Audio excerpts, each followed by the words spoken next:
अस्सलाम वालेकुम गाइस, कैसे हैं आप? उम्मीद करता हूँ बहुत ही खैरियत से होंगे। जैसे कि आप जानते हैं कि आज का जो हमारा टॉपिक है वो प्रेपोजिशन ऑफ प्लेस है, ठीक है। इससे पहले हमने preposition simple, preposition of time को डिस्कस कर लिया है। चलिए चलते हैं अपने टॉपिक की तरफ। आज का टॉपिक जो है वो काफ़ी शॉर्ट होने वाला है। देखेंगे हम पहले पहले एट का इस्तेमाल के भाई प्रेपोजिशन ऑफ प्लेस में एट का इस्तेमाल कहाँ किया जाता है, ठीक है।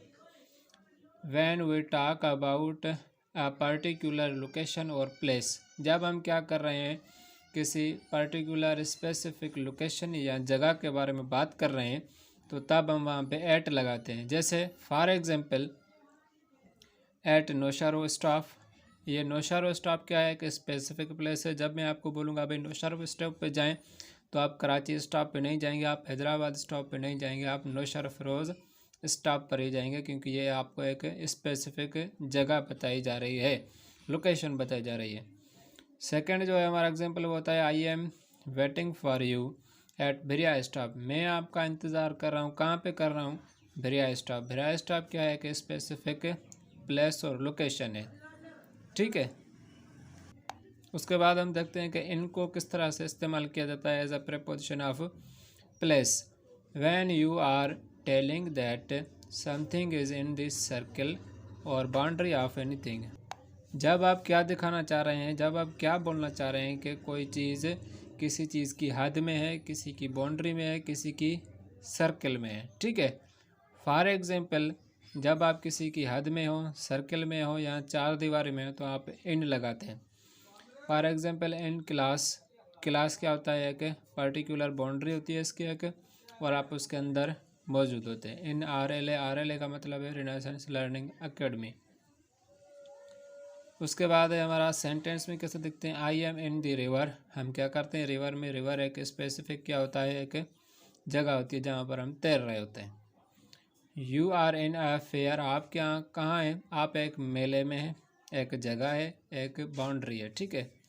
उसके बाद they are living in forest, ये क्या कर रहे हैं? एक जंगल में रह रहे हैं। जंगल की क्या होती है? एक बाउंड्री होती है, एक सर्कल होता है।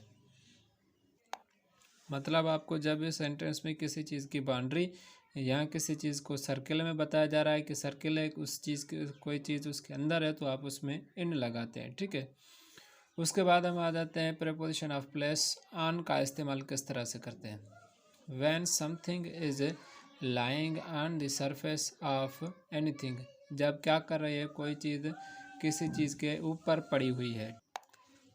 For example the cap is on my hand. Head मतलब जो टोपी है वो क्या होती है? हमारे हेड मत्थे पे होती है, माथे पर होती है। मतलब एक माथा है, उसकी एक सरफेस है, उस सरफेस पर क्या होती है? हमारी टोपी होती है, कैप होती है। The snacks are on the grass, ये क्या बता रहा है कि भाई जो साफ है वो क्या है? घास पर है। घास क्या होता है? एक सरफेस होती है घास की, वहाँ पर उसके ऊपर क्या होता है? हमारा साफ पड़ा हुआ होता है। आई एम ऑन दी अर्थ, हम लोग क्या होते हैं? हम लोग ज़मीन पर होते हैं। मैं क्या होता हूँ? ज़मीन पर होता हूँ। ज़मीन का क्या होता है? एक सरफेस एरिया होता है जिस पर मैं खड़ा हुआ होता हूँ या बैठा हुआ होता हूँ, ठीक है। They live on the roof, ये क्या करते हैं? वो क्या करते हैं कि रूफ पे मतलब छत पे रहते हैं ये लोग। छत का क्या होता है? एक सरफेस होती है जहाँ पर वो उसके ऊपर रहते हैं। जब कोई किसी चीज़ के ऊपर हो तो हम उसमें ऑन लगाते हैं, ठीक है। उम्मीद करता हूँ आपको समझ आया होगा। अगर समझ आया तो हमारे यूट्यूब चैनल को सब्सक्राइब करें और वीडियो को लाइक करें, जैसे और लोगों को भी फ़ायदा हो सके।